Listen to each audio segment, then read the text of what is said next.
आदरणीय राहुल जी का स्वागत और सम्मान करेंगे। अब मैं महाराष्ट्र प्रदेश कांग्रेस कमेटी के अध्यक्ष सम्माननीय माणिकराव जी ठाकरे साहब को आमंत्रित करता हूं कि वह मंच पर अपने विचार व्यक्त करें।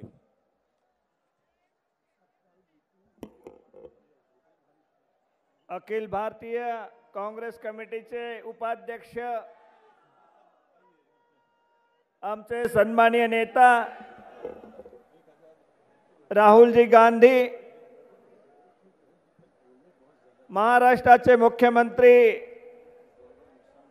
सन्माननीय पृथ्वीराजजी चव्हाण साहेब,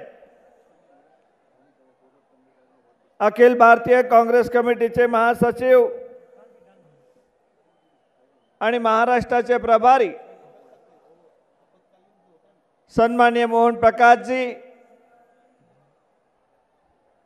जिल्ह्याचे पालकमंत्री सन्माननीय बाळासाहेबजी थोरात,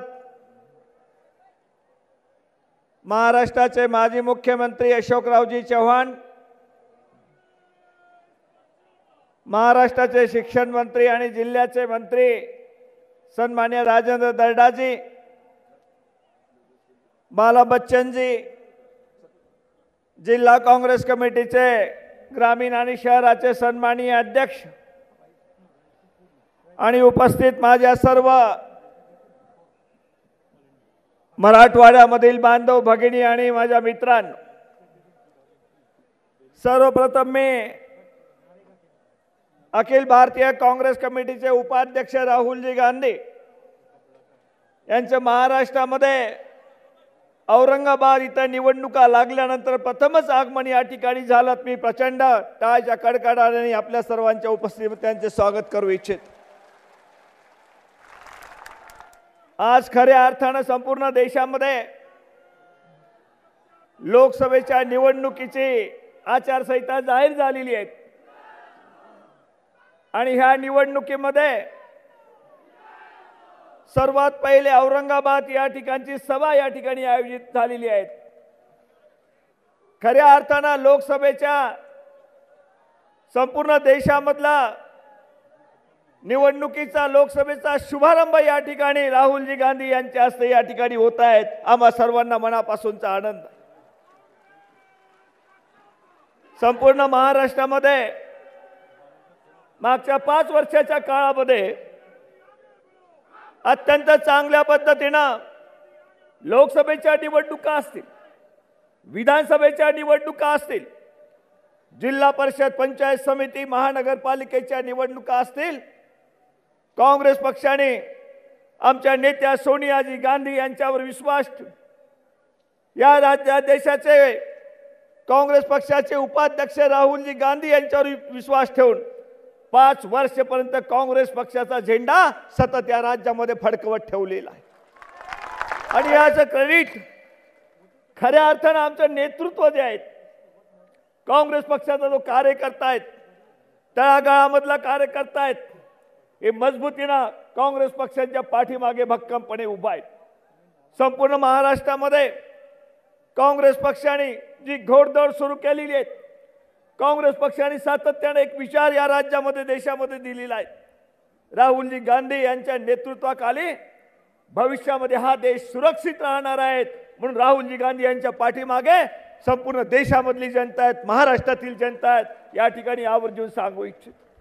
आपल्या सर्वांना मनापासूनचा आनंद की आजची सभा या ठिकाणी आपण आपल्या उपस्थितीमध्ये पार पडतायत आणि उद्याला भिवंडीला सभा आपल्याच महाराष्ट्रामध्ये होत आहेत। या दोन्ही सभा आपल्या महाराष्ट्रापासून या निवडणुकीला सुरुवात झाल्यापासून राहुलजी गांधी यांनी आपल्या महाराष्ट्र राज्यामध्ये दिलेले आहेत। म्हणून आपल्या तुमच्या आमची सर्वांची जबाबदारी वाढलेली आहे की लोकसभेच्या निवडणुकीमध्ये मागच्या वेळेला 26 जागा काँग्रेस पक्षाच्या होत्या, या वेळेला 17 पेक्षा जास्त जागा काँग्रेस पक्षाच्या महाराष्ट्रामध्ये आल्याशिवाय राहणार नाहीत, यांची खात्री आम्ही सर्व मिळून राहुलजी गांधींना या ठिकाणी आम्ही देतो। मी परत अधिक वेळ घेणार नाही। या ठिकाणी सर्वांना नम्रपणे सांगू इच्छित की खऱ्या अर्थाने देशामधल्या लोकसभेच्या निवडणुकीचा नारळ या ठिकाणी फुटलेला आहे आणि या साक्षीने आपल्या सर्वांची जबाबदारी आहे की महाराष्ट्रामधून ज्या ज्या ठिकाणून कार्यकर्ता आलात एक जोमाने आपण काँग्रेस पक्षाचा झेंडा त्या ठिकाणी फडकावून ठेवण्याचं काम आपण केलं पाहिजे। अशा प्रकारची नम्र प्रार्थना विनंती आपल्या सर्वांना करतो आणि परत राहुलजी गांधी यांचं मनापासून आपल्या सर्वांच्या वतीनं स्वागत करतो आणि ह्या निमित्ताचे माझे 2 शब्द संपवितो। धन्यवाद। जय हिंद, जय महाराष्ट्र।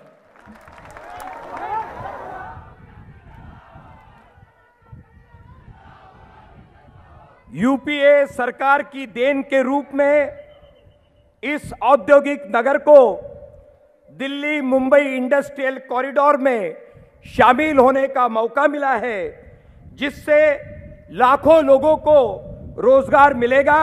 इस कार्य में अपनी महत्वपूर्ण भूमिका निभाने वाले राज्य के माननीय मुख्यमंत्री पृथ्वीराज जी चौहान साहब को मैं यहां अपने विचार रखने के लिए आमंत्रित करता हूं।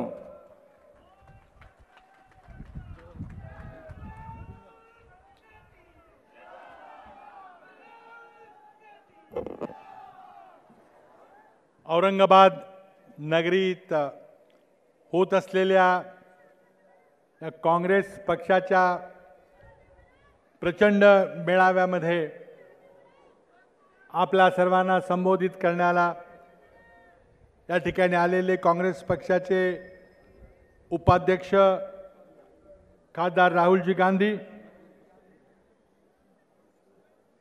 महाराष्ट्राचे प्रभारी मोहन प्रकाशजी, प्रदेश काँग्रेसचे अध्यक्ष माणिकरावजी ठाकरे, पालकमंत्री बाळासाहेबजी थोरात, राजेंद्रजी दर्डा, हर्षवर्धनजी पाटील, माजी मुख्यमंत्री अशोकराव चव्हाण, खास दिल्लीहून या ठिकाणी आपल्या सर्वांना भेटायला सभेचे नियोजन करण्याकरता आलेले रामचंद्र खुंटियाजी, बाला बच्चनजी, उपस्थित सर्व सन्माननीय संसद सदस्य, सन्माननीय आमदार, पक्षाचे पदाधिकारी, जिल्हा आणि शहर काँग्रेसचे अध्यक्ष आणि मोठ्या संख्येनं आज 2014च्या लोकसभा निवडणुकीच्या प्रचाराचा शुभारंभ करणाऱ्या या सभेकरता उपस्थित आपण सगळे बंधू भगिनी आणि युवक मित्रांनो, नुकत्याच काही तासापूर्वी निवडणूक आयोगानं 2014च्या लोकसभा निवडणुकीची घोषणा केलेली आहे।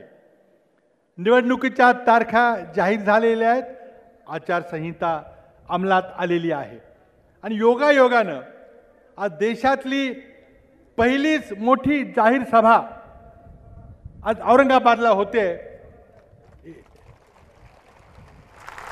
औरंगाबादहून या महत्त्वाच्या आणि ऐतिहासिक निवडणुकीचं रणशिंग फुंकलं जात आहे आणि काँग्रेस पार्टी समज देशात मला वाटतं पहिला हा राजकीय कार्यक्रम आहे निवडणुका जाहीर झाल्यानंतर एका विराट प्रचंड अशा सभेमध्ये काँग्रेस पक्षाचं ज्येष्ठ नेतृत्व आज आपल्याशी वार्तालाप करण्याकरता, काँग्रेसचा संदेश देण्याकरता आज या ठिकाणी आलेले आहे। सुरुवातीलाच मी आपले युवा नेते, अखिल भारतीय काँग्रेसचे उपाध्यक्ष आणि ज्यांच्या नेतृत्वाखाली आपण या लोकसभेच्या निवडणुका लढणार आहोत ते आमचे सेनापती आदरणीय राहुल गांधी यांचं मराठवाड्याच्या जनतेच्या वतीनं, महाराष्ट्राच्या जनतेच्या वतीनं, औरंगाबादच्या जनतेच्या वतीनं मी मनपूर्वक स्वागत करतो आणि त्यांना आश्वासन देतो की आपल्या नेतृत्वाखाली महाराष्ट्र काँग्रेस हा किल्ला लढवेल, हा किल्ला शाबूत ठेवेल आणि केंद्रामध्ये यूपीएचं तिसरं सरकार निर्माण करायला मदत करेल आणि त्याकरता या ठिकाणी उपस्थित असलेला प्रत्येक काँग्रेस जन दिवस रात्र एक करेल आणि काँग्रेसचा विचार, त्या काँग्रेसच्या विचाराला कुठलाही धोका पोचणार नाही याकरता प्रयत्न करेल। राहुल जी, आप यहाँ पे आए हैं और एक संयोग है कि ये पूरे देश की पहली प्रचार सभा है, विराट प्रचार सभा है। आचार संहिता के घोषित करने के बाद, चुनाव की तारीखों का ऐलान करने के बाद यहाँ से आप शुरुआत कर रहे हैं और जो भी चीज़ आप औरंगाबाद से शुरू करते हैं उसका नतीजा एक अच्छा भरपूर विजय के उसका परिणाम निश्चित होगा। और औरंगाबाद की जनता, मराठवाड़े की जनता, महाराष्ट्र की जनता आपको आश्वस्त कराना चाहेंगी और जनता की ओर से मैं आपको आश्वस्त कराना चाहूंगा कि विजय हमारी होगी। आज समय है 2004 में 6 साल भारतीय जनता पार्टी के नेतृत्व की सरकार आपने झेली, उसका अनुभव लिया और उसके बाद 2004 में आपने सत्तांतर किया। हमारे अध्यक्ष आदरणीय सोनिया जी गांधी के नेतृत्व में आपने यूपीए का गठन किया। पिछले 10 साल से केंद्र में यूपीए 1 और यूपीए 2 सरकार ने आपको एक सुशासन देने का प्रयत्न किया और मैं वादा करता हूं कि पिछले 10 साल में इस देश की जो प्रगति हुई है, जो इस देश का जो आर्थिक विकास हुआ है, इसके पहले किसी भी 10 साल के कार्यकाल में, चाहे वो अटल बिहारी वाजपेयी जी का कार्यकाल हो, चाहे वो जनता दल का कार्यकाल हो, कभी इतना तेजी से विकास नहीं हुआ और जिसके परिणाम हम देख रहे हैं। आम्ही या ठिकाणी आमच्या समोर महाराष्ट्राच्या लोकशाही आघाडीचा लेखाजोखा देखील सादर करायला आलेलो आहे।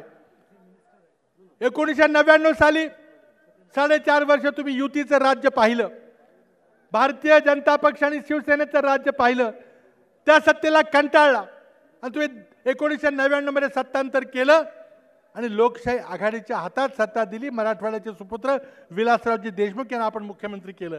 आम्ही आपल्या समोर आलेला गेल्या 15 वर्षाचा लोकशाही आघाडी सरकारचा आलेख आपल्या समोर मांडण्याकरता, लेखाजोखा आपल्याला प्रस्तुत करण्याकरता, आढावा घेण्याकरता आणि पुढच्या 5 वर्षामध्ये आम्ही काय करणार आहे ते सांगण्याकरता आलेलो आहे। गेल्या 2 वर्षांमध्ये महाराष्ट्राच्या जनतेने, विशेषतः मराठवाड्यातल्या जनतेने दुष्काळ सहन केला, अतिवृष्टी सहन केली, काही गेल्या आठवड्यामध्ये गारांचा पाऊस पडला।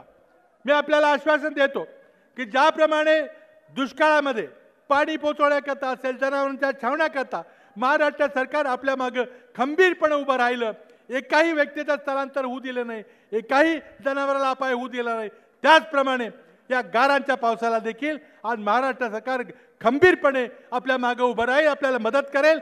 आचारसंहितेची कुठलीही अडचण त्यामध्ये येणार नाही।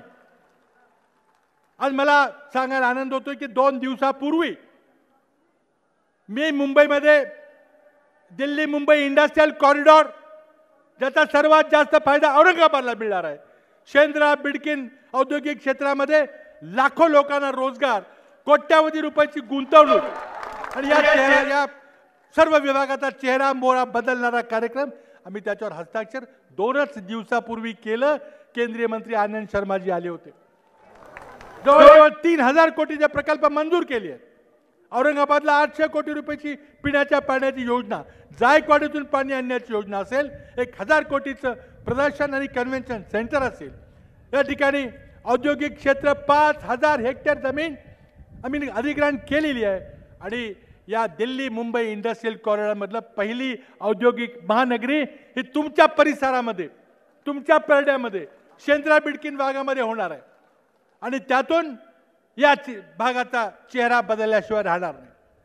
आज मुंबईचा विकास असो, महाराष्ट्राच्या मागासलेपणाचा करता औद्योगिकरणाचा प्रश्न असो, आज शेतकऱ्याचं जीवनमान उंचवण्याचा प्रश्न असो, शेतकऱ्याला पिण्याचे पाण्याचे प्रकल्प पूर्ण करण्याचा प्रयत्न असो, शेतीचे सिंचन योजना पूर्ण करण्याचा प्रयत्न असो, या प्रत्येक बाबतीमध्ये महाराष्ट्र सरकार योजनाबद्ध पद्धतीने आपल्या समोर आलेलं आहे। आरोग्याच्या बाबतीमध्ये राजीव गांधी जीवनदायी आरोग्य योजना असो, ॲम्ब्युलन्स योजना असो, ब्लड ऑन कॉल योजना असो, फुकट आणि स्वस्त दरामध्ये एक्सरे MRI काढायची योजना असो, आरोग्य विभाग असेल, शिक्षण विभाग असेल किंवा महसूल विभाग असेल, जे उपक्रम आम्ही या ठिकाणी राबवलेले आहे, ज्या ठिकाणी ज्या प्रकारे आम्ही सुलभ ई गव्हर्नन्सच्या माध्यमातून आपलं सर्वांचं जीवन सुलभ करायचा प्रयत्न केलेला आहे.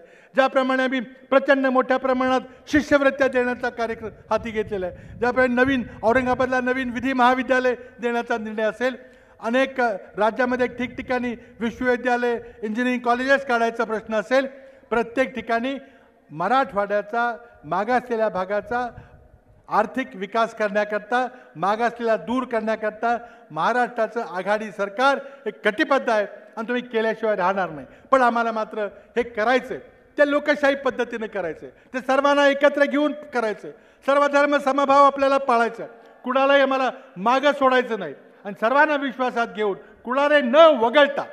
आज आमच्या प्रतिस्पर्धी आहेत ते फक्त एका वर्गाकरता काम करतात, सर्वांच्या करता ते काम करणार नाहीत आणि विशिष्ट वर्गांच्यावर ज्या प्रकारे त्यांनी अन्याय केलेला आहे, अत्याचार केलेला आहे, तो आठवला तर मला वाटतं भारताला अशी तत्वप्रणाली, अशी विचारप्रणाली कधीही मानवणार नाही.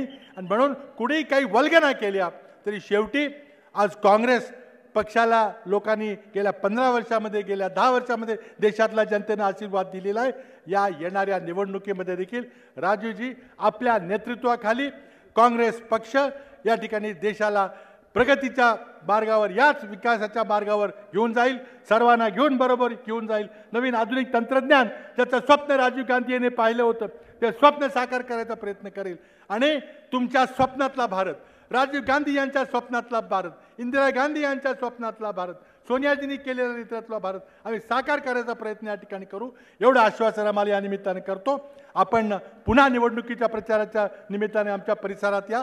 मी आठवण करतो, नम्रपणे आपल्याला आठवण करून देतो की जेव्हा दुष्काळ पडला होता आपण आवर्जून औरंगाबादला आला, आवर्जून आपण ज्या ठिकाणी छावण्या चालल्या होत्या, रोजगार हमीची कामं चालली होती त्या ठिकाणी आपण गेल्या, आम्हाला धीर दिला आणि त्या तुमच्या मदतीच्या हातामुळं केंद्र सरकारची आम्हाला प्रचंड मोठी मदत मिळाली, आम्ही या दुष्काळाचा सामना करू शकलो. मला खात्री आहे की तुमचा महाराष्ट्रावर असाच वरदहस्त राहील आणि महाराष्ट्र जे प्रथम क्रमांकाचं राज्य आहे, प्रत्येक बाबतीमध्ये नंबर 1 स्टेट आहे, ते नंबर 1 स्टेट आम्ही असाच कायम ठेवायचा प्रयत्न करू आणि तुमच्या स्वप्नातला हिंदुस्थान निर्माण करायचा आम्ही प्रयत्न करू. पुन्हा एकदा आपलं स्वागत करतो आणि आपल्याला धन्यवाद देतो. आपण वेळात वेळ काढून या निवडणुकीची पहिली सभा आपण औरंगाबादला महाराष्ट्रात घेतली. धन्यवाद. जय हिंद, जय महाराष्ट्र.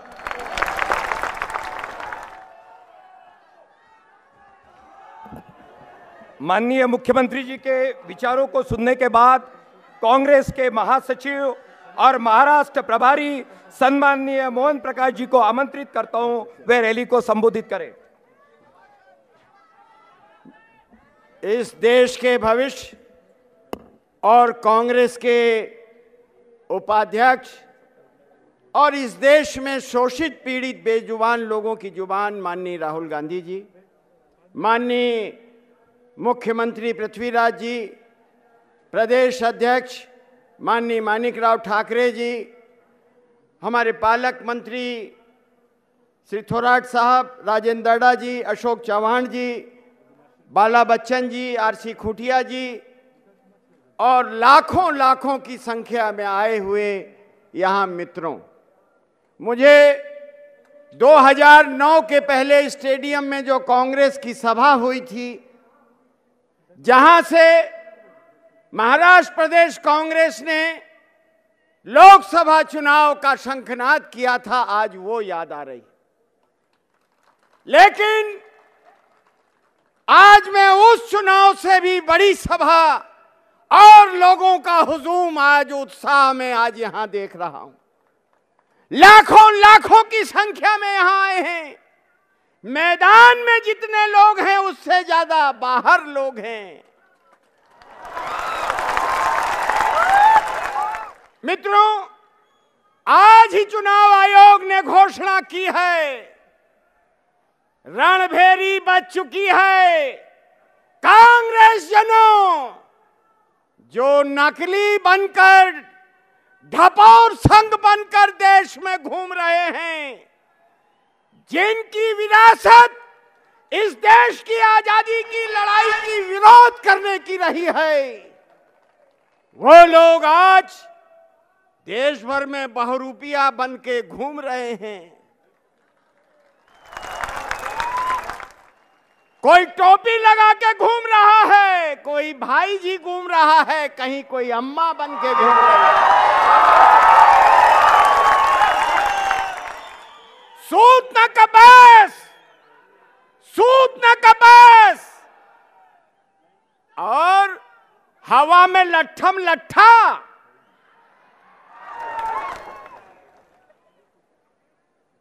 सावन में पैदा हुए और भादव में कहेगी जीवन भर इतने बड़ी हम बरसातें नहीं देखे। जिन्होंने संसद का दरवाजा नहीं देखा वो प्रधानमंत्री पद देख रहे हैं। मित्रों, मैं कहना चाहता हूं ये कांग्रेस पक्ष है जिसने इस देश की लड़ाई लड़ी, आजादी की, बाबा साहब अंबेडकर के बनाए हुए संविधान पर इस देश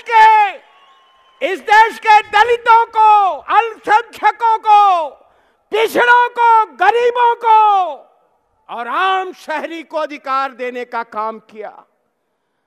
ये वही पक्ष है जिसकी अध्यक्ष सोनिया गांधी प्रधानमंत्री पद पर नियुक्त होने पर भी विनम्रता से ठुकरा देती। कांग्रेस को चुनौती मत दो। कह रहे हैं कांग्रेस मुक्त भारत। यह कांग्रेस की देन भारत है। जब तुम्हारे लोग अंग्रेजों का साथ दे रहे थे तब कांग्रेस के लोग कुर्बानी दे रहे थे। और आज राहुल गांधी के नेतृत्व में न सिर्फ कांग्रेस बल्कि इस देश का शोषित, दलित, पीड़ित, कमेला और मेहनतकश इंसान, अल्पसंख्यक किसान, किसान, मजदूर एकजुट हो रहा है। यहां आए हुए लाखों लाखों लोगों, यहां से जब जाना तो ये संदेश लेके जाना कि अगर कांग्रेस कमजोर हुई तो इस देश के गरीब और कमजोर और दलित, आदिवासी, अल्पसंख्यक, महिला और नौजवानों का भविष्य कमजोर होगा। ये नकारात्मक शक्तियां, आलोचना करने वाली शक्तियां। और अंत में एक बात कहना चाहता हूं, आम का पेड़ देखा है? जिस पेड़ पर ज्यादा फल लगता है और मीठा फल होता है, मित्रों, उसी पर बच्चे सबसे ज्यादा पत्थर फेंकते हैं। और आज यही वजह है कि कांग्रेस पर सबका हमला है। कांग्रेस ने सारे हमलों को स्वीकारते हुए जो गांधी का रास्ता है, जवाहरलाल जी का रास्ता है, इंदिरा जी का रास्ता है, राजीव जी का रास्ता है, सोनिया जी का रास्ता है, बाबा साहब अंबेडकर और मौलाना आजाद का जो रास्ता है, उस रास्ते पर राहुल गांधी के नेतृत्व में इस लड़ाई को लड़ेंगे। 2004 में तुम नहीं रोक पाए, 2009 में नहीं रोक पाए, 2014 कमेरे और मेहनतकश लोगों उठ खड़े हो। ये आपकी जिंदगी का और देश की जिंदगी का सवाल है। इंसाफ और इंसानियत की लड़ाई में आप आज से कूदो। इन्हीं शब्दों के साथ आपने सुना। शुक्रिया, आदाब, सलाम, नमस्कार।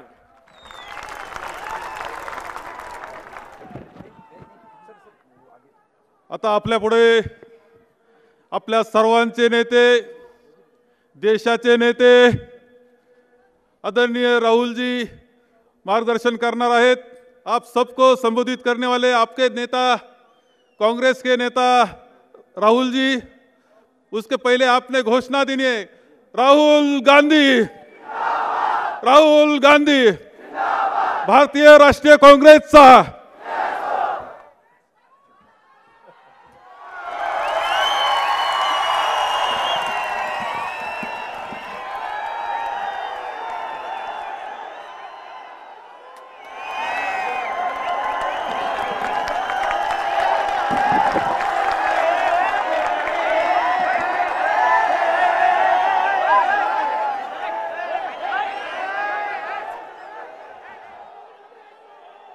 मोहन प्रकाश जी,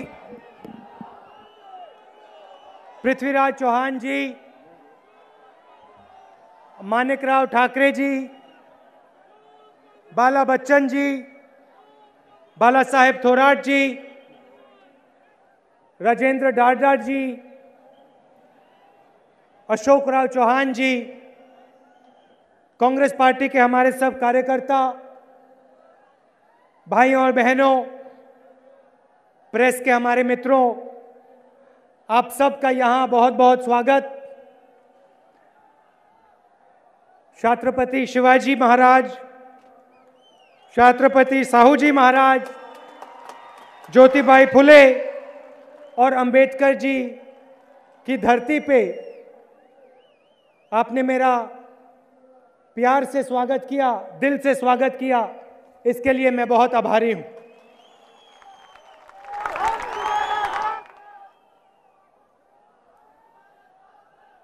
कुछ समय पहले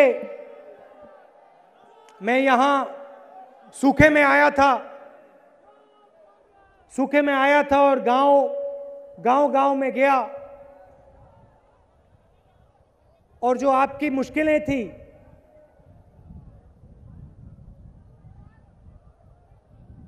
उनमें आपके साथ मैं जाके खड़ा हुआ और अब मुझे बताया गया है कि पानी का काफी अच्छे प्रकार से काम किया गया है और यहां पे एक नया शिरपुर मॉडल निकला है छोटे चेक डैम्स का, और इससे जनता को काफी फायदा हुआ है। देखिए, यहां महिलाएं आई हुई हैं, आप सब दूर से आए हैं। पहले धूप थी, अब धूप कम हो गई है, मगर आपने कष्ट किया और आप दूर दूर से आए। आप क्यों आए? क्योंकि आप सुनना चाहते थे राहुल गांधी क्या कहेगा, चौहान जी क्या कहेंगे, बाकी हमारे नेता क्या कहेंगे। और कभी कभी हिंदुस्तान में ऐसे लगता है कि नेता का सिर्फ एक काम होता है, ऐसे स्टेज पे आकर भाषण देकर घर चले जाने का काम। मगर सच्चाई यह है कि नेता का काम बोलने का नहीं होता है, सुनने का होता है। बोलना भैया बहुत आसान होता है, बोल कोई भी सकता है, ऐसे स्टेज पे आके कोई भी बोल सकता है। मगर सुनने के लिए, खास तौर से गरीबों की बात सुनने के लिए, महिलाओं की बात सुनने के लिए सिर को झुकाने की जरूरत होती है। अपना जो ईगो होता है, जो घमंड होता है, जो सब में होता है थोड़ा थोड़ा, उसको दबाने की जरूरत होती है। क्योंकि जब तक नेता अपने आप को नहीं दबाता है और जनता के बीच में नहीं जाता है, महिलाओं के बीच में नहीं जाता है और उनकी बात नहीं सुनता है, तब तक नेता कोई बदलाव नहीं ला सकता है। और यह मेरी कोशिश रहती है कि जहां भी मैं जाऊं, थोड़ा सा अपना सिर झुका कर जाऊं और जनता से बातचीत करूं। आज मैं आदिवासी स्टूडेंट से बातचीत कर रहा था। आते आते आज सुबह मैं आदिवासी युवाओं से बातचीत कर रहा था और उन्होंने मुझे कहा कि देखिए राहुल जी, हमें शिक्षा में जगह चाहिए,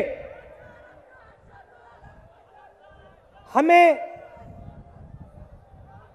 जिस प्रकार से जगह दी जाती है, भैया अभी आते हैं आपके पास, जिस प्रकार हमें जगह दी जानी चाहिए वो नहीं दी जाती। और जब भी मैं महिलाओं के पास जाता हूं जो यहां आज बैठी हुई हैं, वो भी मुझे यही कहती हैं कि राजनीति में जिस प्रकार से हमें जगह मिलनी चाहिए, जितने महिलाओं के चेहरे लोकसभा में, विधानसभा में दिखने चाहिए, वो नहीं दिखते। सही बात है, गलत बात है? तो नेता का काम सुनने का होता है और फिर सुनने के बाद जनता को बताने का होता है कि भैया जनता से मैंने ये सुना और ये समझा। विपक्ष के लोग कहते हैं कि कांग्रेस पार्टी को हिंदुस्तान से मिटाना है, और मैंने 2-3 बार कहा है कि देखिए, उन्होंने हिंदुस्तान का इतिहास नहीं पढ़ा है, देखा नहीं। क्योंकि अगर वो देखें तो उनको समझ आए कि ये कांग्रेस पार्टी जो है हमारी, ये सिर्फ एक संगठन नहीं है, ये एक सोच है, और ये सोच आप सबके दिल के अंदर है, हिंदुस्तान के हर व्यक्ति के दिल के अंदर है। और ये सोच क्या है? ये सोच क्या है? ये सोच है कि इस देश में हमें हर एक व्यक्ति को इज्जत करनी है, हर एक की बात सुननी है, हर एक से प्यार से बर्ताव करना है, मिल के काम करना है, जुड़ के काम करना है। और इस सोच के उदाहरण भी हैं।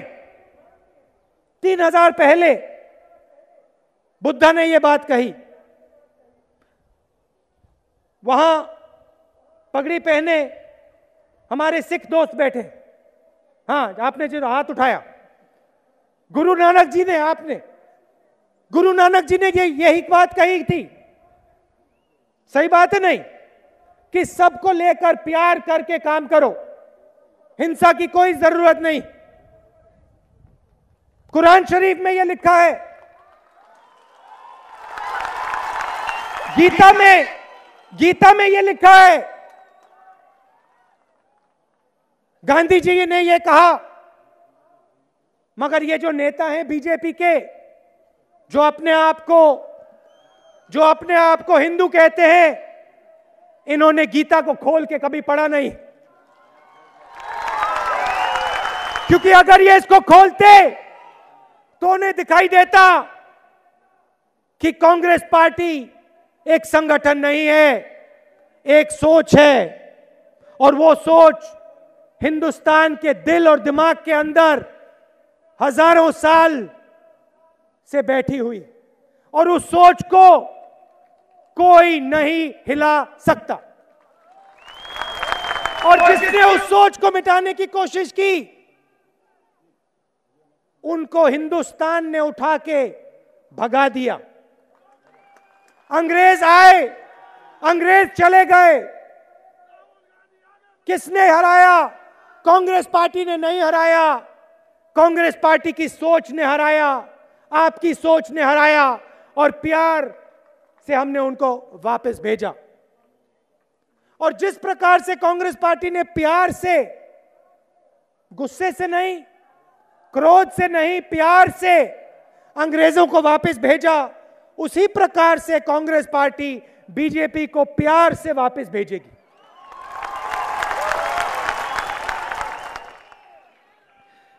महाराष्ट्र की मैं बात करना चाहता हूं। सबसे आगे प्रदेशों में महाराष्ट्र है।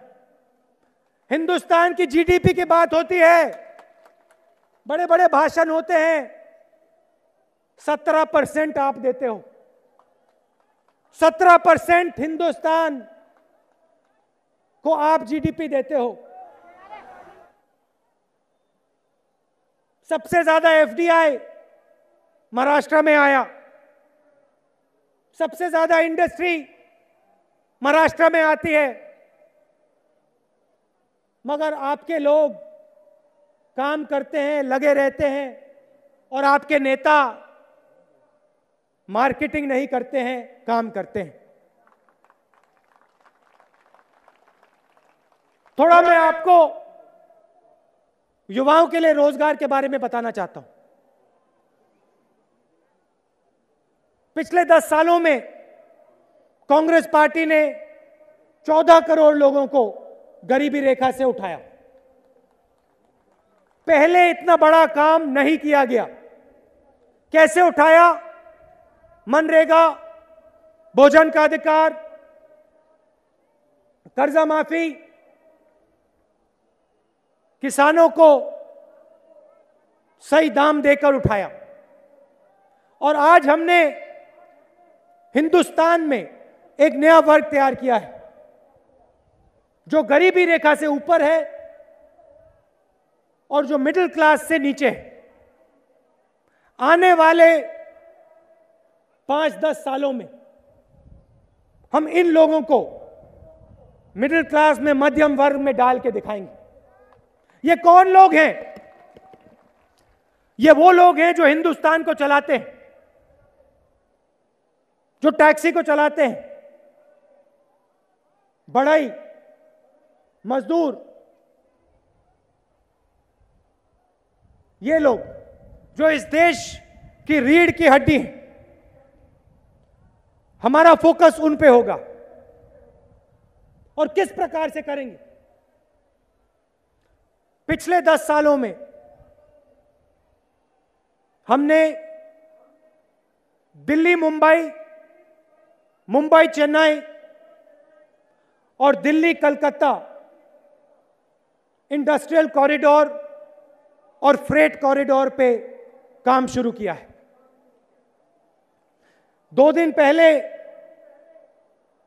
महाराष्ट्र में औरंगाबाद को कॉरिडोर से जोड़ा गया है।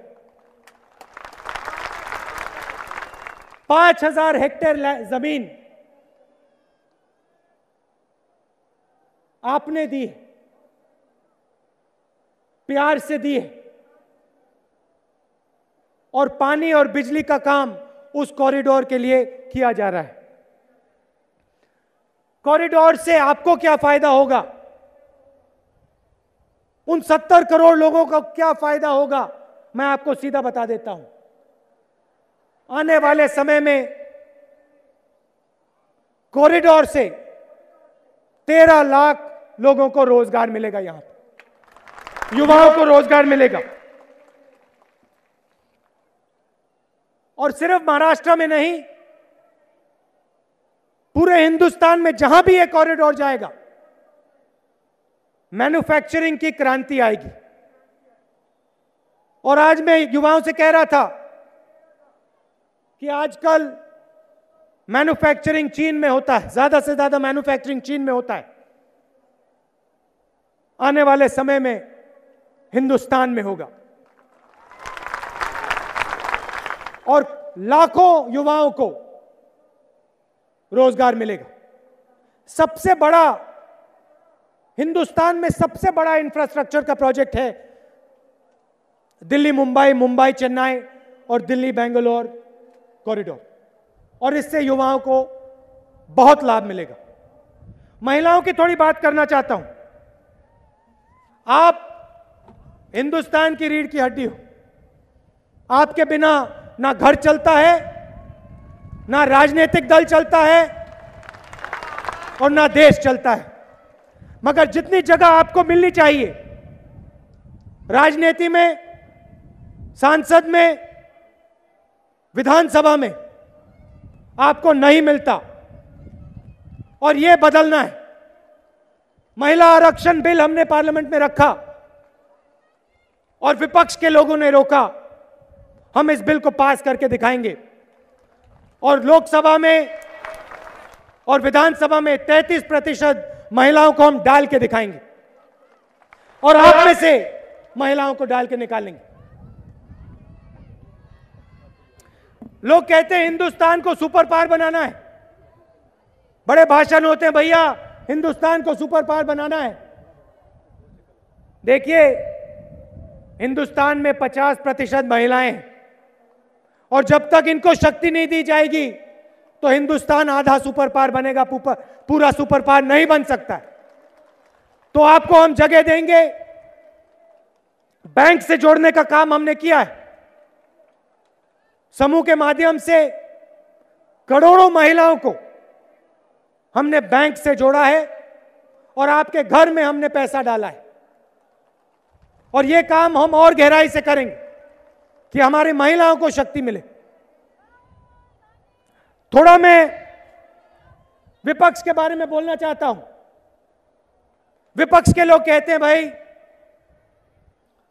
सड़क हम बनाते हैं, कांग्रेस पार्टी गरीबों का काम करती है, कांग्रेस पार्टी गरीबों पे पैसा जाया करती है, हम सड़क का काम करते हैं।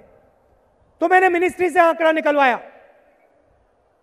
मैंने मिनिस्ट्री से पूछा भाई बीजेपी के समय, एनडीए के समय कितनी सड़कें बनाई गई, और जवाब क्या मिला? यूपीए के समय 3 गुना ज्यादा सड़कें बनाई गई। तो हम सड़कें ज्यादा बनाते हैं, हम बिजली का काम बेहतर करते हैं और हम गरीबों का काम भी बेहतर करते हैं। भ्रष्टाचार की बात उठाते हैं, वो भ्रष्टाचार की बात उठाते हैं और उनके नेता आते हैं और भाषण दे जाते हैं भ्रष्टाचार के बारे में। कर्नाटका में जब उनके मुख्यमंत्री जेल जाते हैं तो उनको भ्रष्टाचार नहीं दिखता, उसी से वो गले मिल लेते हैं। गुजरात में 3 भ्रष्ट मंत्री कैबिनेट में बैठे हुए हैं मगर उनके नेता को भ्रष्टाचार नहीं दिखता। आरटीआई कौन लाया? कांग्रेस पार्टी लाई। लोकपाल बिल कौन लाया? कांग्रेस पार्टी लाई। लोकपाल बिल को रोकने की किसने कोशिश की? बीजेपी के लोगों ने रोकने की कोशिश की। और जब मैंने 6 बिल की बात की, भ्रष्टाचार के खिलाफ 6 बिलों की बात की जिसको हम पास करना चाहते थे, किसने रोका? कांग्रेस पार्टी ने नहीं रोका, बीजेपी के नेताओं ने रोका। और उन्होंने क्या कहा कि भाई ये तो राहुल जी के बिल है। ये राहुल जी के बिल नहीं है, ये जनता के बिल हैं, गरीबों के बिल हैं, क्योंकि भ्रष्टाचार से उनका नुकसान होता है। देखिए, उनकी सोच में, बीजेपी की सोच में और हमारी सोच में फर्क है। वो कहते हैं कि जो हिंदुस्तान में 60 साल में हुआ, बीजेपी के लोग 3 महीने में कर देंगे। अब इसके पीछे एक सोच है। हमारा कहना है कि जो 60 साल में हुआ है इस देश में, वो हिंदुस्तान की जनता ने किया है। अगर यहां सफलता प्राप्त हुई है, अगर ये देश अपने पैरों पे खड़ा हुआ है, अगर यहां हरी क्रांति आई है, दूध की क्रांति आई है, टेलीकॉम रेवोल्यूशन हुआ है, तो ये आप लोगों ने अपने खून और पसीने से किया है। हिंदुस्तान के किसान ने किया है, हिंदुस्तान की महिलाओं ने किया है, हिंदुस्तान के युवा ने किया है। और जब ये कहते हैं कि जो हिंदुस्तान ने 60 साल में किया उसे मैं 3 महीने में कर दूंगा, तो हिंदुस्तान की जनता की इज्जत नहीं कर रहे हैं। अगर यह देश आगे बढ़ा है, इसको आपने बढ़ाया है, आपके पसीने ने बढ़ाया है। और जो काम आपने 60 साल में किया है वो आपके पसीने ने किया है, और वो उसको एक व्यक्ति 3 महीनों में कभी नहीं कर सकता है। देश को एक व्यक्ति नहीं चलाता है, देश को करोड़ों लोग चलाते हैं। वो हमारी सोच। और हम क्या करना चाहते हैं? हम आपको शक्ति देना चाहते हैं। पंचायती राज की बात हमने की, बीजेपी के लोगों ने रोका। आरटीआई सूचना का अधिकार हमने आपको दिया, नारेगा दिया, भोजन का अधिकार दिया। ये पूरी अधिकार की राजनीति क्या है? ये आपको शक्ति देने की राजनीति। और बीजेपी के लोग क्या करना चाहते हैं? आपके हाथ से ये शक्ति ले जाना चाहते हैं और पूरी की पूरी शक्ति एक व्यक्ति के हाथ में डालना चाहते हैं, और इससे हिंदुस्तान का नुकसान होगा। अगर हिंदुस्तान को एक चीज की जरूरत है तो वो ये है कि हिंदुस्तान के आम आदमी को, गरीब आदमी को शक्ति देनी, उनको मजबूत करना है, राजनीति उनके हाथ में डालनी, पंचायतों में देनी।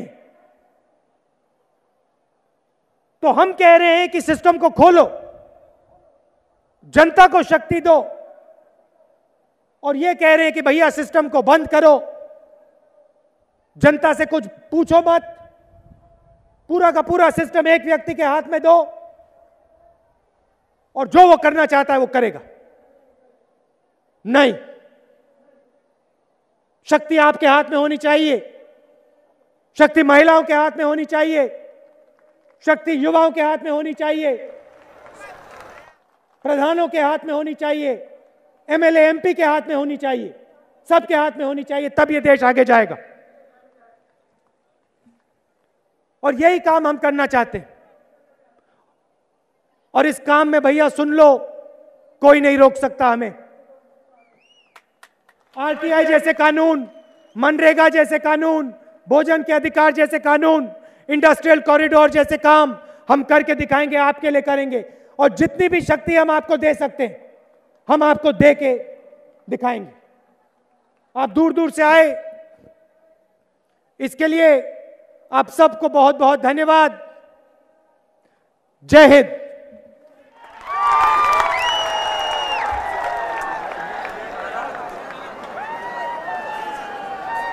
आपले नेते राहुलजींचा आपण सर्वजण आभार मानूया।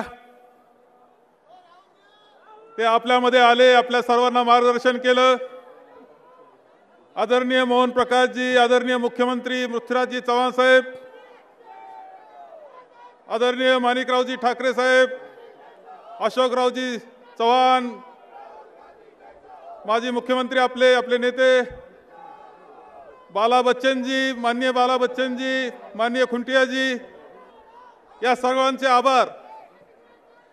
त्याचबरोबर आपल्या सगळ्यांचे, सर्व नेते मंडळीचे, सर्व कार्यकर्त्यांचे आणि आलेल्या आपल्या सर्व बंधू आणि भगिनींचे आम्ही आभार मानतो आहोत।